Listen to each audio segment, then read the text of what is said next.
नमस्कार, कविताच टेलरिंगमध्ये तुमचं सर्वांचं खूप खूप स्वागत आहे.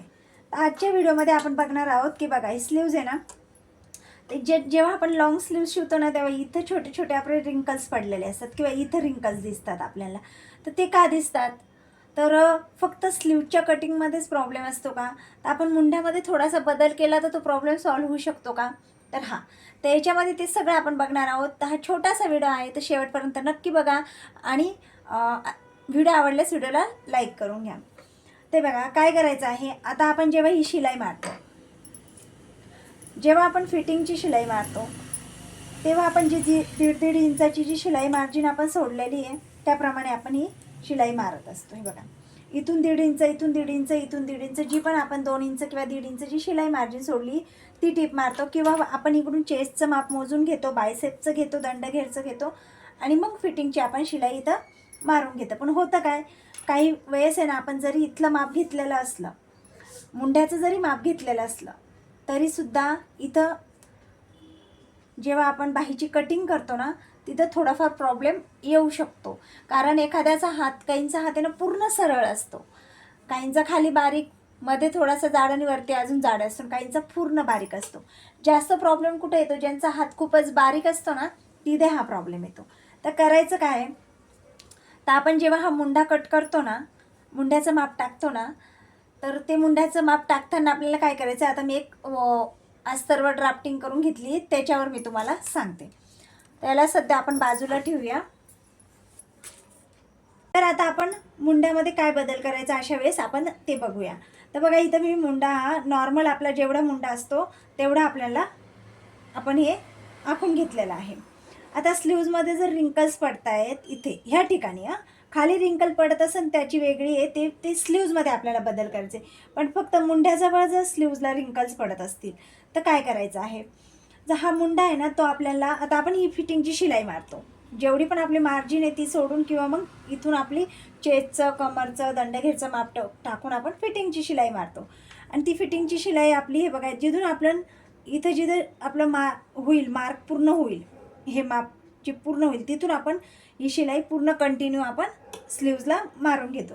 पण इथं रिंकल जर पडत असतील तर आपण काय करतो की ही शिलाई आहे ना, हे बघा, थोडीशी आपण इथून ह्या प्रकारे दाबून घेतो, अशी, इकडे रिंकल्स पडू नये म्हणून ह्या ठिकाणी अशी, किंवा जसे रिंकल्स पडतील तशी आपण ती रिंकल्स दाबण्यासाठी शिलाई मारून घेत असतात.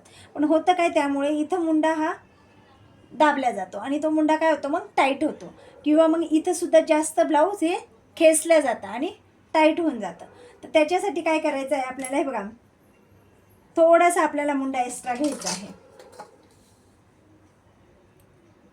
ह्या प्रकारे आपल्याला 1/2 इंच मुंडा एक्स्ट्रा घ्यायचा आहे, किंवा अर्धा इंच घेतला तरी काही प्रॉब्लेम नाही आहे. हे बघा, ह्या प्रकारे हा मुंडा एक्स्ट्रा घ्यायचा आहे. आणि त्यानंतर ही शिलाई आपल्याला, ही बघा, इथून अशी आपण इकडं जर दाबली ना अशी, तर आपला मुंडा हा खाली इथं जिथं आहे ना, हा टाईट होत नाही, तो एकदम परफेक्ट व्यवस्थित आपल्याला बसतो आणि स्लीव्जला अजिबात रिंकल्स पडत नाही. तर ह्या प्रकारे ना, हे झालं मुंड्याचं. तर स्लीव्जमध्ये सुद्धा आपल्याला काही बदल करायचा असतो. आणि हा मुंडा आपण एक्स्ट्रा घेतला आहे म्हणून मुंड्याला चुण्या पडतील असं बिलकुल नाही आहे, अजिबात. मुंडा जेव्हा प्रमाणापेक्षा जास्त, म्हणजे आता इथं आपण फक्त 1/2 इंच वाढवले, जर 1 इंच वाढवला तुम्ही तरच तो मुंड्यामध्ये घोळ पडू शकतो. अन्यथा 1/2 इंचाने, अर्ध्या इंचाने काहीच फरक पडत नाही. उलटं आपण ते थोडंसं अजून दाबलं ना, तर आपल्या स्लीव्जला अजिबात चुण्या पडत नाही. आता त्याच्यानंतर स्लीव्जमध्ये आपल्याला काय बदल करायचं ते आपण बघूया.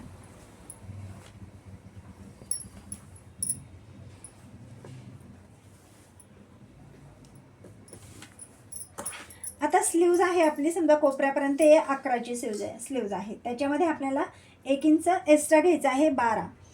आणि आता आपण नॉर्मल जी 5-6 इंचाची स्लीव्ज असते त्याच्यामध्ये आपण 3 वर मार्क करतो, तिथं आपल्याला 3.5 वर मार्क करायचं आहे. इथं आपल्याला दंडघेर टाकून घ्यायचा आहे, 5 वर येतो आहे. त्यानंतर आपल्याला इथे जेवढं पण आपला आर्महोल असेल, म्हणजे हे बघा, इथे एक मार्क करायचा आहे, 1.5 इंचावर एक मार्क करायचा आहे शिलाई मार्जिनसाठी. आणि इथून आपल्याला टेप धरायचा आहे. जेवढं पण आपला आर्महोल असेल तिथं आपल्याला एक मार्क करायचा आहे.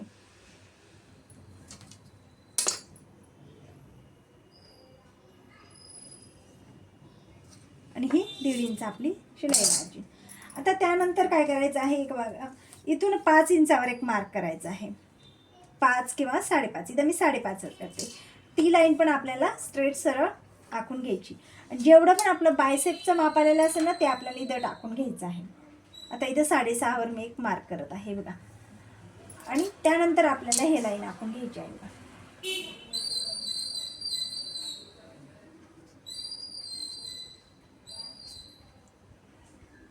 आता इथे एकदम सरळ आहे. कोणाचं बायसेप कमी पण असू शकतं, कोणाचं मुंड्यापेक्षा जिथं 6.5 आलं तिथं 1 इंचानी पण कमी असू शकतं.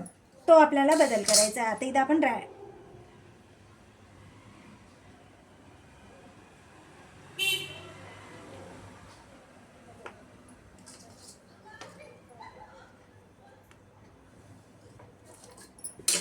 आता हे बायसेपचं माप टाकल्याने काय फरक पडतो, इथून आपण जी शिलाई मारणार आहोत ना ते इथं आपलं एकदम व्यवस्थित येतं. समजा हे आपण अशी सरळ, आता इथं सरळ आले, जर समजा आपण हे अशी जर आखली लाईन तर इथं कपडा एक्स्ट्रा होतो आणि त्याच्यामुळं काय होतं, चुण्या पडतात. तेव्हा हा आकार देताना सुद्धा आपल्याला व्यवस्थित आकार द्यायचा आहे. हा आकार सुद्धा कमी जास्त झाल्याने इथं जो कपडा एक्स्ट्रा होईल त्याच्याने सुद्धा आपल्या रिंकल्स पडतात. आता ह्या रिंकल्स झाल्या इथं आता इथे ज्या रिंकल्स पडताय ना ते आपण हे बायसेपचं माप न टाकल्यामुळं पडतात. कारण कोणाचं बायसेप याच्यापेक्षाही कमी असू शकतं. समजा 6चं बायसेप आहे आणि आपण इथं ही सरळ लाईन आखून दिली अशी, तर इथं जो कपडा आहे ना तो एक्स्ट्रा होतो आणि त्याच्यामुळे चुण्या पडतात. तर टीप टाकताना आपल्याला अशी येऊन आणि मग अशी टाकायची आहे. हे बघा, ह्या प्रकारे आपल्याला शिलाई मारायची आहे, म्हणजे जेणेकरून इथं चुण्या नाही पडत. हे झाल्या इथं चुण्या पडणाऱ्या. आता इथं जर चुण्या पडतात ना एकदम जवळ मुंड्याच्या आणि बाहीची जी शिलाई आहे ना तिथे एकदम जवळसुद्धा आपल्या मुंड्या असतात, चुण्या पडतात. तर तो प्रॉब्लेम आपल्या आर्महोलमध्ये असतो. तर आर्महोल थोडंसं एक्स्ट्रा जर घेतलं तर आपण एकदम व्यवस्थित शिलाई मारू शकतो आणि इथल्या ज्या रिंकल्स पडतात ना त्या आपण 90% कमी करू शकतो. तर अशा प्रकारे आजचा व्हिडिओ होता. आजचा व्हिडिओ तुम्हाला आवडला असेल तर व्हिडिओ लाईक करा. अजून तुम्ही चॅनलला सबस्क्राईब नसेल तर चॅनलला सबस्क्राईब करून घ्या आणि व्हिडिओ शेवटपर्यंत बघितल्याबद्दल खूप खूप धन्यवाद.